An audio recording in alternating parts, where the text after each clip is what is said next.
O lance lá, Cristiano, é que, por coincidência ou não, é que somaram-se vários eventos no mesmo dia. O início da pandemia, o aniversário da fábrica, essas explosões de transformadores. Então, assim, algo diferente aconteceu por lá, né? Pelo menos naquela semana anterior ao ocorrido, né? Rony?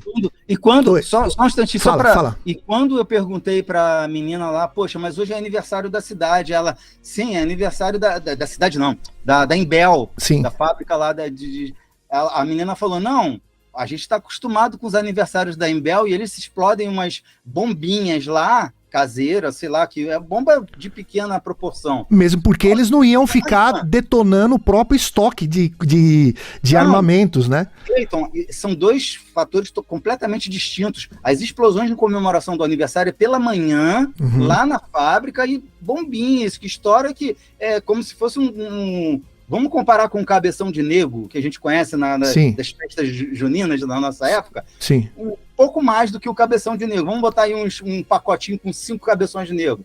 Pronto, é a explosão de comemoração do aniversário da fábrica, de manhã. Agora, o que a gente presenciou lá não tem nada a ver com comemoração de nada.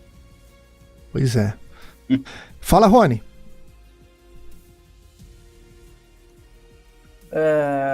Então, uma coisa que me impressionou quando eu estava lá, na segunda semana, era a quantidade de restos de vegetação, de árvore, de galho, de tudo que estava descendo ali da região de Petrópolis, né?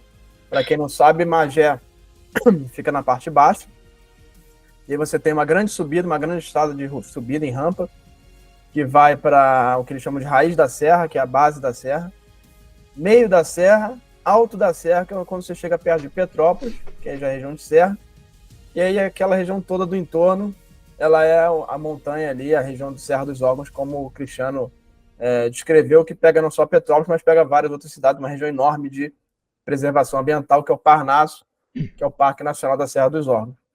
Então me chamou a atenção a quantidade de caminhões que estavam descendo com essa vegetação aí, quantidade muito grande, eles desciam da serra em direção ali a Magé e depois iam embora. E aí eu fiquei na dúvida, né? Será que, de fato, será que isso não pode estar relacionado ao caso? Né? Obviamente que eu não tinha nenhuma evidência direta que estava relacionado. Como o foco estava muito na Imbel, né? Eu não tive nem o discernimento de falar, olha, deixa eu tentar ir lá em cima, ver de onde é que está saindo essa vegetação, porque a gente estava tanto focado em Imbel, todo mundo falando na Imbel, as coisas explodindo na Imbel, os transformadores explodindo junto. Né? A quantidade de explosões foi tanta aí que os transformadores, como o Cristiano descreveu, explodiram. Então eu estava muito focado em ficar perto da Imbel, conversar com os funcionários dali e pessoas eventualmente relacionadas com o local.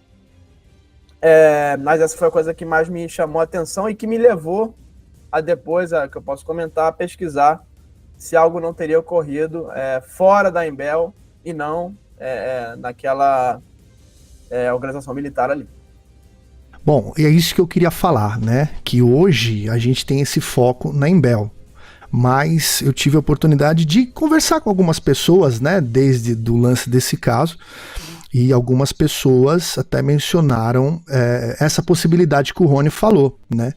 Ou seja, a Imbel, ela foi nada mais, nada menos do que uma isca, né? Para o pessoal. E uma das possibilidades é que o incidente não tenha acontecido ali dentro das propriedades da Imbel, mas nas montanhas ao redor, né? Então essa seria uma das possibilidades. E esse impacto que moradores falam que teve não foi propriamente no solo, e sim na montanha, né? Então tem algumas informações que levam a acreditar que foi isso. Fala, Cristiano. Sim, total fundamento isso que você falou, o Cleiton. Só que pelos acontecimentos lá na área de mata fechada nos fundos da Imbel, eu considero que aconteceu alguma coisa lá sim, que não foi puramente isca, tá? Nós tivemos muita movimentação atípica de caminhões, não só por essa rua em que no início mostrou que teve um procedimento de cortar ali a mata na margem da rua para justamente caminhões grandes passarem, mas em outras ruas mais ou menos igual a essa, em que eu tive uma testemunha que me relatou que muitos caminhões que nunca passaram na rua dele, que é uma rua estreita, que dessa vez passou por ali, que ele mora exatamente ali naquelas imediações. E aí ele estranhou muito esse acontecimento. Agora, com relação a que aconteceu em outro lugar também, eu considero a possibilidade muito grande, porque fizemos uma pesquisa bem intensa com relação a isso. Eu tive algumas ajudas também, tive ajuda até da Adriana Castro, que através do Flight Radar ela mostrou para a gente um direcionamento do tráfego de helicópteros. Você me mandou essa imagem, não mandou? Hã? Acho que você mandou. Que eu te mandei. Deixa eu colocar na tela aqui pro pessoal. Vai ser interessante eu falar juntamente com essa imagem. Deixa eu colocar na tela aqui. Deixa eu só achar onde que tá aqui. Uhum. Essa Isso, aqui, né? Perfeito. Fala aí, Perfeito. Cristiano. Maravilha. Bom, primeiro eu tenho uma testemunha que eu chamei ele de Senhor A. Ele mora em Caraí, tá? Como vocês estão vendo, não sei se todo mundo, se o pessoal está assistindo a live no PC, vai dar para ver melhor, porque no celular vai ficar muito pequenininho. Tem como ampliar essa imagem, ô Cleiton? Tipo num quadro só? Mas aí vai cortar. No YouTube tá. Vai cortar, no YouTube, né? tá legal. Uhum. É que eu tava olhando no stream. No stream. Tá. Não, no YouTube tá aparecendo YouTube. Tudo, pessoal. Pode reduzir um pouco. Aí, tá bom aí. Tá. Aí dá para o pessoal ver legal. Então, o senhor A, ele mora num prédio alto em Caraí. E ele relatou para mim que ele nunca passou por um susto tão grande, que ele mora praticamente no último andar. E os helicópteros militares passaram muito próximo ao apartamento dele, que chegou até tremer dentro do apartamento, para você ter uma ideia. E foram vários. No dia que ele me relatou, passaram 4. Mas aí depois ele entrou em contato comigo novamente e falou que não parou. Não foram só aqueles 4. E eles tomavam o rumo, para quem vê aí, ó, lá embaixo na figura, Icaraí. E aí os helicópteros tomaram esse trajeto exatamente que ele mencionou, por cima ali da Baía de Guanabara, indo exatamente na direção de Magé. E aí, através do Flight Radar e ajuda da Adriana, nós conseguimos ver exatamente o itinerário que esses helicópteros fizeram. Aonde está essa bolota preta é onde os helicópteros pararam. Aí a gente não sabe se desceu, se subiu, é que no Flight Radar não mostra isso. Mas aí a gente sabe que foi um ponto onde ele se concentrou mais tempo. Então, ali no centro de Magé, na Imbel, teve uma concentração. Em Guapimirim, região de mata, teve outra concentração. E aí eles fizeram um contorno na região ali de mata também, de Cachoeiras de Macacu. O que esses helicópteros estavam fazendo sobrevoando região de mata fechada e com pontos de paragem em Guapimirim, área de mata fechada, e em Cachoeiras de Macacu. Tá? Isso é uma questão.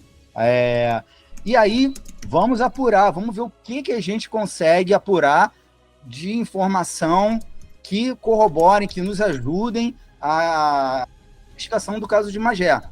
Porque uma coisa está ligada com a outra. E aí eu tenho um amigo que ele trabalha com produtos orgânicos numa feira nessas imediações de Guapimirim, que tem que pegar uma ruela, vai lá para dentro do mato mesmo, uma rua que passa, não é uma rua mesmo, e chega lá para dentro mesmo, tem lá um local onde os sitiantes fazem uma feira de produtos orgânicos, de várias coisas. E esse amigo, ele é entusiasta da ufologia, e ele falou, poxa, Cristiano, deixa comigo que eu vou lá numa reunião com o pessoal, lá já toda primeira terça-feira do mês, parece, e aí a gente tem a feira lá, e eu vou perguntar para eles, né, se teve algum movimento, que eles estão pertinho de onde você está falando, que é exatamente onde tem esse ponto preto aí de Guapimirim.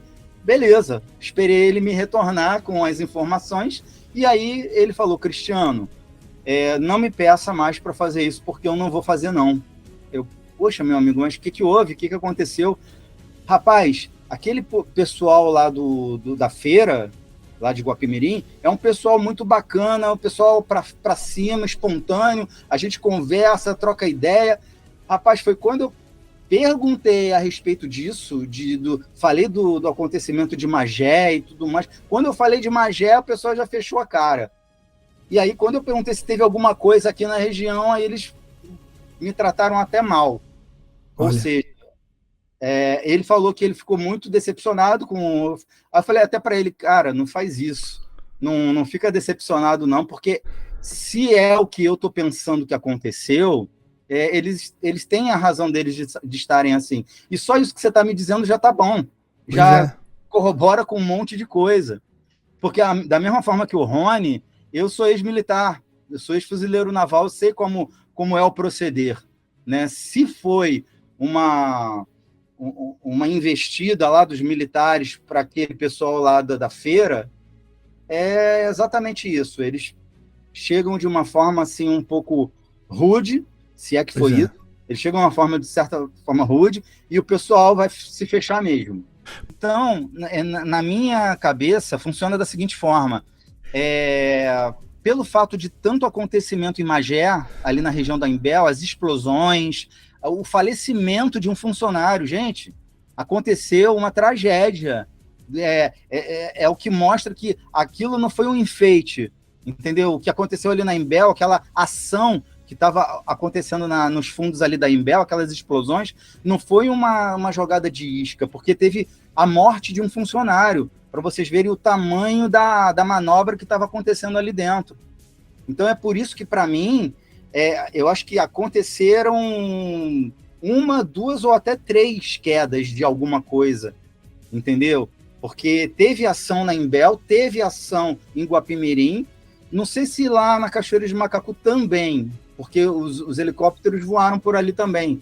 Então, eu não sei se a coisa desfragmentou e caiu em vários lugares, ou em 2 lugares, enfim, eu só não retiro a possibilidade de ter acontecido alguma coisa ali nos fundos da Imbel por conta de tanta coisa intensa e, inclusive, essa fatalidade. Eu tenho uma testemunha que ele teve que passar um tempo fora do Brasil, por conta do caso de Magé.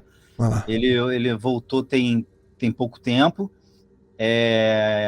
Muita coisa eu tenho para conversar com ele, para nutrir aí de informações o que a gente já tem, e para ter até coisas novas e incríveis do acontecimento. Praticamente ele tem uma ligação com pessoas que participaram da manobra, tá? Mas tá difícil da gente conseguir marcar, porque ele tem muito receio. Pois cara, lógico. O cara precisa sair do país, meu. Qual que é o limite, né, pessoal? Qual que é o limite da gente? Então, isso aconteceu. Então, o Magé existiu e a barreira de tudo isso está nessas partes aí bloqueadas, né? Se um dia a gente conseguir tirar o sapo da garganta e falar essas partes que estão bloqueadas, talvez alguns ufólogos vão passar a abrir mais os olhos e entender que aquilo que aconteceu foi algo relevante. Como eu havia prometido, eu acabei de conversar com o coronel que eu falei para você, que é daqui de São Paulo. Ele estava comigo, acabou de ir embora agora há pouco. O que ele somente pôde me relatar. Ele me disse que entrou em contato com um superior dele no Rio. Realmente foi um OVNI, realmente que desceu, entendeu? E o que está acontecendo? Devido, até eu tinha ouvido comentários aí antes, de que a moça tinha falado que estava ouvindo muito fogos e tal. Na realidade, o que estava acontecendo? A nave que desceu, eles não conseguiram abrir, entendeu? Então eles estavam atirando fogos para ver se conseguia abrir a nave, entendeu? Como não foi conseguido, vieram um pessoal dos Estados Unidos que eles estavam aguardando para ver o que poderia ser feito. Até o momento, a informação que ele passou para mim era o que ele sabia. Aí ele me disse que se souber de mais informações, se realmente for capturado seres, for confirmado, que ele passa para mim, mas totalmente no sigilo, porque é muito sério o assunto, entendeu? Eu sei de muito mais coisas, assim, que eu tenho uma amizade muito grande com ele de alguns anos já, e ele já me relatou bastante coisa, só que a gente não pode ficar comentando muito, porque, como ele sempre fala, que esse assunto é tudo grampeado, é tudo rastreado, entendeu?